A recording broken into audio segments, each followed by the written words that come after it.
नमस्ते मित्रांनो, राशी विश्व या चॅनलवरती आपले स्वागत. चला तर मग जाणून घेऊया दुकानासाठी वास्तू टिप्स. दुकानाची वास्तू त्याच्या दिशेनुसार बदलते. आपण दुकानाच्या वास्तूचे काळजीपूर्वक नियोजन केले पाहिजे.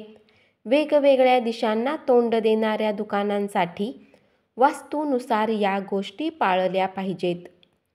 सिंहमुखी दुकान असणे शुभ असते.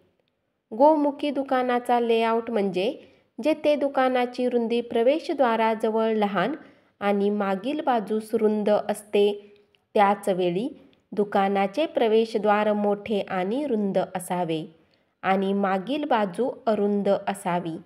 दुकानासाठी वास्तूनुसार दुकान उत्तराभिमुख असले पाहिजे. दुकान उत्तर दिशेला तोंड करून असलेल्या दुकानांसाठीच्या वास्तूने दुकानाचे मुख्य प्रवेशद्वार हे या दिशेने मॅप केलेले असावे, कारण धन आणि समृद्धीची देवता भगवान कुबेर उत्तरेकडे राज्य करतात. अशा प्रकारे या भागात मुख्य प्रवेशद्वार असल्याने दुकानात सकारात्मक ऊर्जा आणि संपत्ती निर्माण होण्यास मदत होते.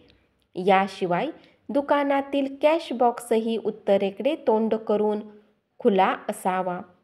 दुकानाच्या मागे उत्तर दिशेला कॅश बॉक्स ठेवू नये, तसेच खिडकीजवळ देखील ठेवू नये. दुकानांच्या कोपऱ्यावर कॅश बॉक्स न ठेवण्याची काळजी घेतली पाहिजे, कारण यामुळे संपत्तीचा निचरा होईल.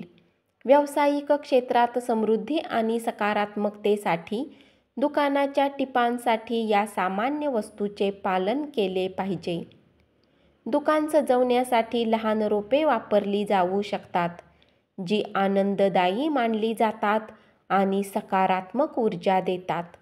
मालकाने स्वच्छता आणि स्वच्छता राखण्यासाठी काळजी घेतली पाहिजे. बल्ब, मशीन आणि स्विचेस जे काम करत नाहीत अशा कोणत्याही न वापरलेल्या किंवा इलेक्ट्रिकल वस्तूंची त्वरित दुरुस्ती करावी.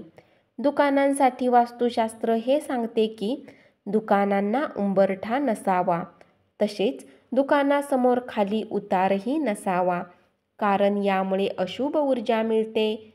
दुकान नियमित आकार आणि आकाराचे असावे.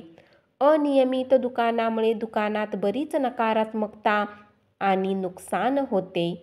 दुकानामध्ये हिंसक फोटो नसावेत, यामुळे अशांतता आणि विध्वंस निर्माण होतो.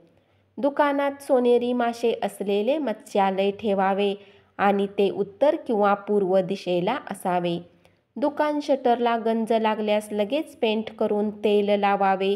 दुकानासाठी वास्तू केवळ संगमरवरी किंवा लाकडी फरशी वापरावी. ग्रॅनाइट टाळावे. दुकानात पैसे आकर्षित करण्यासाठी आग्नेय भागात भाग्यवान बांबू ठेवावा. दुकानाचे केंद्र किंवा ब्रह्मस्थान स्पष्ट आणि गोंधळ किंवा अडथळा विरहित असावे. धन्यवाद.